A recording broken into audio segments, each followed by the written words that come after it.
this is a short, very short or mini introduction to Chinese drama. In studying Chinese drama, people often have some wrong impressions.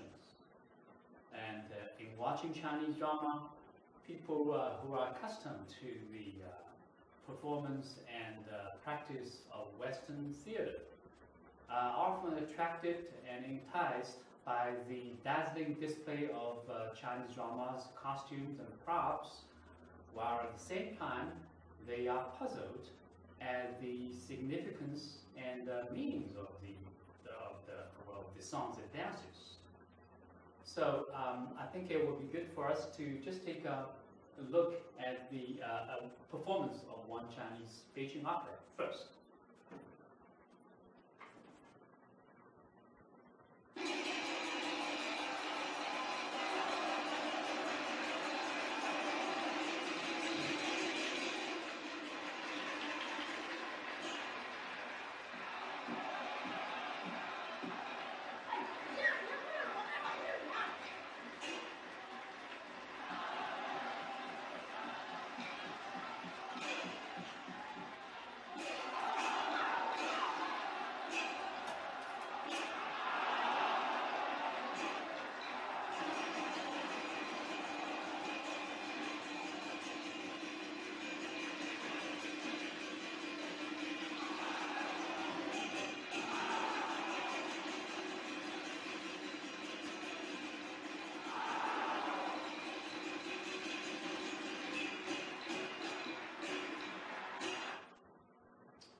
Well, this is a video clip from the movie Farewell My Concubine.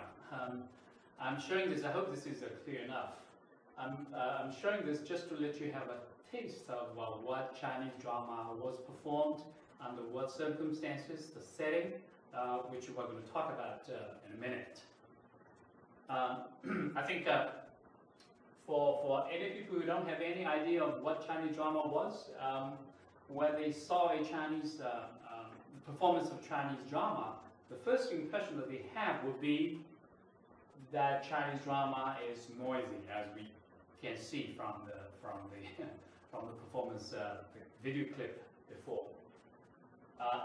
And secondly, they would think that Chinese drama is highly stylized. And then thirdly, Chinese drama is hard to understand. So in the following, I'm going to talk a little bit about Chinese drama in answer to these two questions. And I think once those two questions are answered, then whether Chinese drama is hard to understand or not will be resolved automatically. So first of all, I want to talk about Chinese theatrical setting in answer to the question why Chinese drama is noisy. This is a Chinese theater of the Yuan Dynasty, which is extant today in China's Shanxi province. And you can see that Chinese theater is open on its three sides. So that means audience can sit on the three sides and watch. And this is what we call a temple theater, because this is a theater, this is an outdoor theater built inside a temple. Because in the ancient times, the theatrical activities was closely related with religious activities. Another type of theater, which is indoor, as you can see, and this is actually a modern theater. This theater is called the Beijing Laoshe Theater in Beijing now. And you can see that although this is a modern theater, but it retained the features of the ancient theater. And we can see that this is the stage area, whereas this is the audience area. I think we should know that a little bit about evolution of the Chinese theater. The modern theater like this, the precursor of modern theater like this was Beijing's Tea House Theater. So Tea House Theater, that's why I was using this to illustrate the theatrical setting of a Chinese drama. And of course, this is for Beijing Opera, but many local dramas use this setting as well. Now, let's get back to this. So this is the area of the audience, and we can see that tables here, and tables here.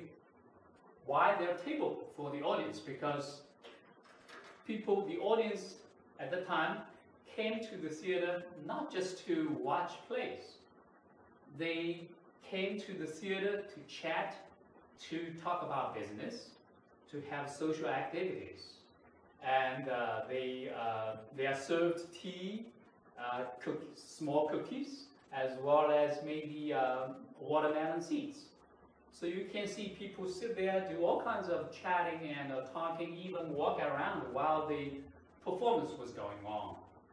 And that is why I think one of the differences between Western theater and Chinese theater is that Western theater, I think there are two things. The Western theater, the stage is lighted when the performance is going on.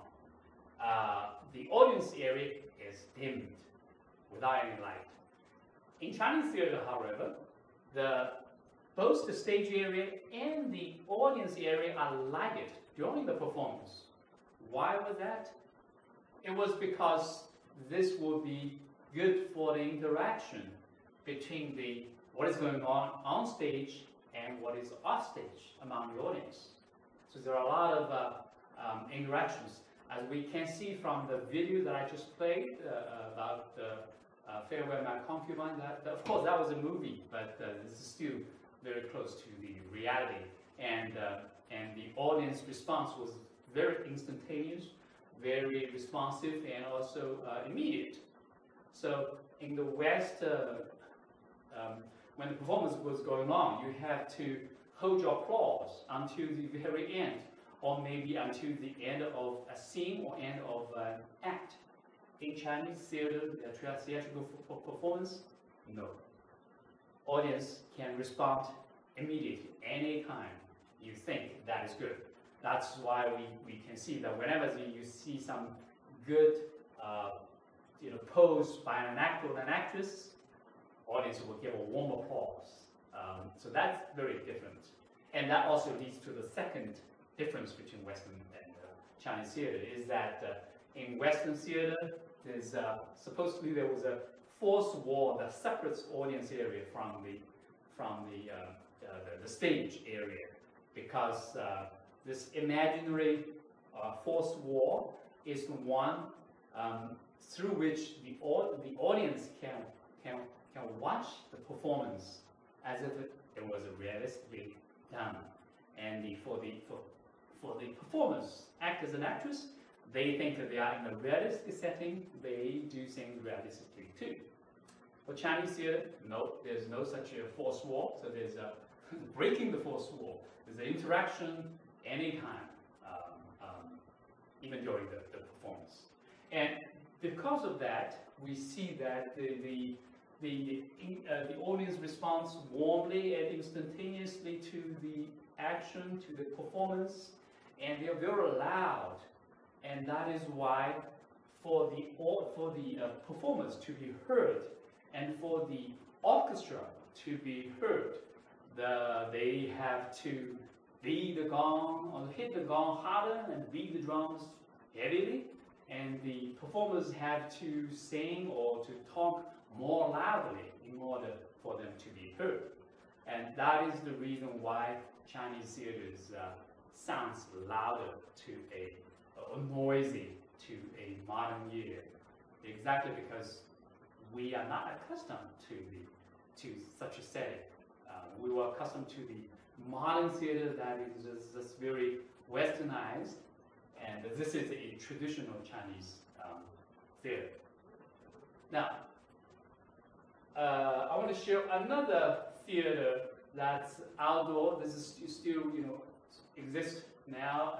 This theater is outside of Shanghai, in the suburbs of Shanghai. And another one that is given here, a view of the theater is given here. I shot that because I want to show this aspect.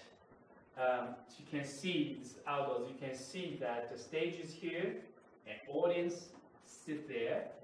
But there are more audience that can sit along this balcony area. So we tend to think that these are the best seats, right? Because they are so close to the stage. You can watch performance very closely, very clearly. Well, at that time, those are not regarded as the best seats because those seats are actually for people who are really ordinary folks. Now, those are the seats which are regarded as the better seats because those are reserved for officials, nobles, and wealthy lords to sit there. And they sit there because they don't want to be observed. They don't want to be seen by the ordinary common folks who sit there, right? Some of people here were uneducated. They were noisy. Sometimes during the performance, a fight could occur. So that's something that that those people, folks over there on the balcony, don't want to see, and that's why they sit usually for even especially for the women folks, when they sit on the balcony area, they sit behind a curtain so that they won't be observed, seen by by the other people. So that's the setting for the theatrical setting for the Chinese drama. And that, I think, when we see that, it gives us a better view why Chinese drama sounds noisy. I want to come to the second question that I just raised, why Chinese drama is highly stylized. Now, Aristotle gave a definition to the Greek tragedy, and he said Greek tragedy is an imitation of an action. So this mimetic theory of drama is very influential to the Western theater, and because of that, it influenced the development of Western theory on drama. From everything, from the characterization to the stage and the performance, everything has to be an imitation of an action. It has to be realistic. Chinese drama, however, is very different. Chinese drama is expressive in nature. What it does is not to tell a storyline. It's not a strong point for the Chinese drama to narrate a good, enticing storyline. Chinese theater or Chinese drama is good at being lyrical because it originates from songs and dances. So what the Chinese theater, what Chinese drama does is to combine a storyline with songs and dances so that the performance itself becomes a kind of a comprehensive art form capable of various entertainments for the audience. And that is what we call expressive. And because of that, some Chinese drama theorists call the structure of Chinese drama, because it's different from Western. Western is realistic. Chinese is song and dances. That's why they call such a dramatic structure as what they call song-based structure in Chinese, 躯体结构. And it weighs the Chinese drama dramatic structure weighs more on musicality than on theatricality. It's good at it being lyrical because it combines songs and dances, but it's not good at the theatricality. If you're looking for very complicated plot or very gripping and attractive plot, people will get disappointed.